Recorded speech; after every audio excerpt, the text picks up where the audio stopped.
Ayun mga guys, marami nagtatanong, paano daw ba ako nakapunta dito sa bansang Hungary? Isa lang ang dahilan dyan. Nag-apply ako sa mga agency.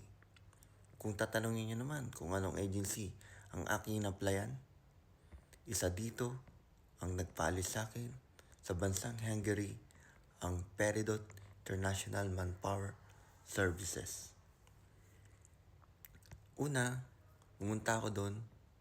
Nagpunta ako sa address ng Peridot sa Dian Street, Makati Avenue, Gilpuyat. Nagtatanong kayo, paano pumunta? Depende naman sa inyo, saan kayo manggagaling. Kunwari, ako kasi nanggaling ako sa Pedril.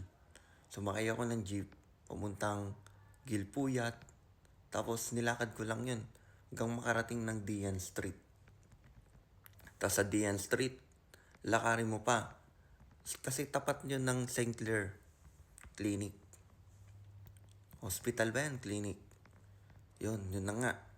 Tapos, nung nag-walk-in ako sa Peridot, sabi sa akin, email na lang ka namin kapag kailan na ang initial interview at exam. Nung pag-email sa akin, na pala yun, final interview, saka exam. Final interview na ng employer. Tapos nag-email ulit, nakapasa ako. Tapos nag-email nung nakarang June 3. Tapos, pipirma daw ng job offer, job letter.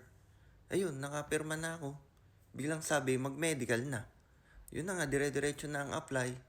And that's on. Yun, mga guys!